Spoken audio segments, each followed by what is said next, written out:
Okay. ഈ ഒരു question നമ്മുടെ SSC CGL 2024 പ്രിലിംസിന് ചോദിച്ചൊരു ക്വസ്റ്റ്യൻ ആണ്. ഒരു ട്രയാങ്കിളിന്റെ പെരിമീറ്റർ 52 ആണെങ്കിൽ അതിലെ എല്ലാ സൈഡിൻ്റെയും ലെങ്ത് ഡാഷ് യൂണിറ്റിനേക്കാളും കുറവായിരുന്നു എന്ന് വെച്ച് കഴിഞ്ഞാൽ ഓപ്ഷനകത്ത് -18, -24, -26 എന്നൊക്കെ പറഞ്ഞാണ് കിടന്നിരുന്നത്. അപ്പോൾ ഇതെനിക്ക് വേണമെങ്കിൽ ഒറ്റയടിക്ക് ആൻസർ പറഞ്ഞിട്ട് പോവാം. ഞാൻ അങ്ങനെ പറയാനല്ല തൽക്കാലം ഉദ്ദേശിക്കുന്നത്. ഞാൻ കുറച്ച് സാധനങ്ങൾ നിങ്ങൾക്ക് കാണിച്ചു തന്നിട്ട് ആൻസർ പറയാനാണ് ഉദ്ദേശിക്കുന്നത്. എനിക്ക് ആൻസർ പറയാനാണെങ്കിൽ ഒറ്റയടിക്ക് പറഞ്ഞിട്ട് ഒരൊറ്റ സെക്കൻഡിൽ പറഞ്ഞിട്ട് ഇതിപ്പോൾ ചെയ്ത് തീർത്തിട്ട് എനിക്ക് പോകാം. അങ്ങനെ ഞാൻ ചെയ്യാൻ താല്പര്യപ്പെടുന്നില്ല. പകരം നിങ്ങൾ ഇത് കാണിച്ചു തന്നിട്ട് ഒരു എക്സാമ്പിൾ വെച്ച് കാണിച്ചു തന്നിട്ടാണ് ഞാൻ ചെയ്യാൻ പോകുന്നത്. അപ്പം നിങ്ങൾക്കറിയാം, ഏതൊരു ട്രയാങ്കിൾ എടുത്തു കഴിഞ്ഞാലും അതിൻ്റെ പ്രോപ്പർട്ടിയാണ്. ഇപ്പോൾ അതിലിപ്പോൾ 3 സൈഡുകൾ എയും ബിയും സിയാന്ന് വിചാരിക്കുക. ഓക്കെ, എയും ബിയും സിയും സൈഡുകളാണെന്ന് വിചാരിക്കാം. അങ്ങനെയാണെങ്കിൽ നിങ്ങൾ ഏതെങ്കിലും ഒരു സൈഡ് എടുക്കുക. ഇപ്പം ഇവിടെ ഞാൻ സി എടുക്കുകയെന്ന് വിചാരിക്കുക. സിൻ്റെ വാല്യൂ A+Bക്കും ബാക്കിയുള്ള രണ്ട് സൈഡിൻ്റെ സമ്മിനും ഡിഫറൻസിനും ഇൻ ബിറ്റ്വീൻ ആയിരിക്കും വരുന്നത്. അതുപോലെ തന്നെ നിങ്ങളിപ്പോൾ എ എടുത്തു കഴിഞ്ഞാൽ എയുടെ വാല്യൂ B+Cക്കും B-Cക്കും ഇൻ ബിറ്റ്വീൻ ആയിരിക്കും വരുന്നത്. ഇത് ട്രയാങ്കിളുടെ പ്രോപ്പർട്ടിയാണ്. B-Cക്കും ഇൻ ബിറ്റ്വീൻ ആയിരിക്കും വരുന്നത്. ഓക്കെ, അതിൻ്റെ പോസിറ്റീവ് വാല്യൂ എടുത്താലും മതി. ഓക്കെ, അതുപോലെ തന്നെ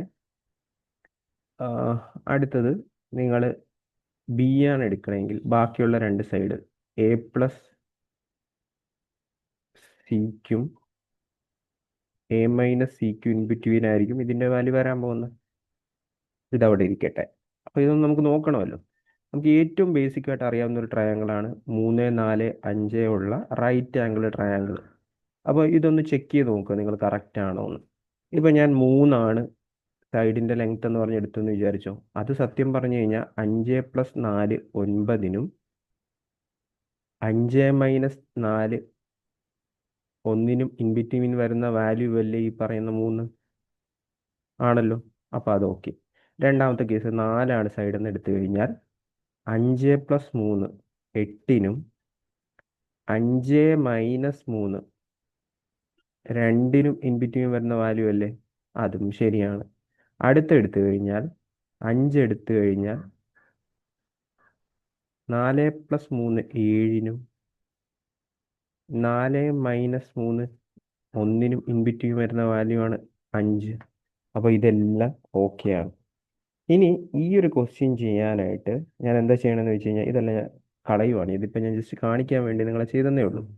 വേണമെങ്കിൽ ആ 3, 4, 5 അവിടെ ഇരിക്കട്ടെ. നമുക്ക് അത് വെച്ചിട്ടും ഈ ഒരു ക്വസ്റ്റ്യൻ ശരിയാണോ എന്നൊന്ന് നമുക്ക് ചെക്ക് ചെയ്യാം ഏറ്റവും അവസാനം. അപ്പോൾ ഞാൻ ഈ പാർട്ട് അങ്ങ് എടുത്ത് കളയുവാണ്. കണ്ടല്ലോ, ഈ പാർട്ട് എടുത്ത് കളയുവാണ്. അപ്പോൾ നിങ്ങൾക്ക് പറയാം, ഏതൊരു ട്രയാങ്കിളിൻ്റെയും ഒരു സൈഡ് എടുത്തു കഴിഞ്ഞാൽ മറ്റേ രണ്ട് സൈഡിൻ്റെ സമ്മിൻ്റെക്കാളും കുറവായിരിക്കും.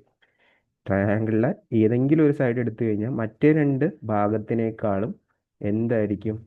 കുറവായിരിക്കും. അതിൻ്റെ സമ്മിനേക്കാളും കുറവായിരിക്കും. അപ്പോൾ ഞാൻ ഇത് മാത്രം എടുക്കാമെന്ന് വിചാരിക്കാം. ഞാൻ എന്താ പറഞ്ഞത്? ട്രയാങ്കിളിലെ രണ്ട് സൈഡിൻ്റെ സമ്മ് എപ്പോഴും മറ്റേ സൈഡിനേക്കാളും കൂടുതലായിരിക്കും.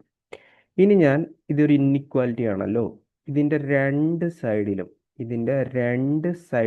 ഞാൻ സി ആഡ് ചെയ്ത് കഴിഞ്ഞാൽ ഇതിന് മാറ്റമൊന്നും ഉണ്ടാകത്തില്ല. രണ്ട് സൈഡിലും സി ആഡ് ചെയ്ത് കഴിഞ്ഞാൽ മാറ്റം ഉണ്ടാകത്തില്ല. അതിൽ ഡൗട്ടുള്ളവർ, ഇപ്പം നമുക്കറിയാം 5 > 3 അതിനൊരു മാറ്റം ഉണ്ടാകത്തില്ല. രണ്ട് സൈഡിന് ഞാൻ ഒന്ന് ആഡ് ചെയ്ത് കഴിഞ്ഞാലും റിസൾട്ടിലെ ആ വരുന്ന ഗ്രേറ്റർ സൈൻ സെയിം ആയിരിക്കും. അത് മാറത്തില്ല. രണ്ട് സൈഡിലും ഇപ്പം ഞാൻ എന്ത് ചെയ്തു? ഒന്ന് ആഡ് ചെയ്ത് കഴിഞ്ഞാലും 6 > 4 തന്നെയാണ്. ഈ സൈന് തിരിയത്തില്ല എന്നാണ് ഞാൻ ഉദ്ദേശിച്ചത്. ഓക്കെ, അതുപോലെ തന്നെ ഇവിടെ ആഡ് ചെയ്ത് കഴിഞ്ഞാലും മൈനസ് ചെയ്താലും മൾട്ടിപ്ലൈ ചെയ്താലൊക്കെ ഇതേ അവസ്ഥ തന്നെയാണ് വരുന്നത് ഇൻഇക്വാലിറ്റീൻ്റെ കേസിൽ. അപ്പോൾ ഇത് A+B+C എന്ന് പറയുന്നത് ഗ്രേറ്റർ ദാൻ എന്തെന്ന് പറഞ്ഞു കിട്ടും?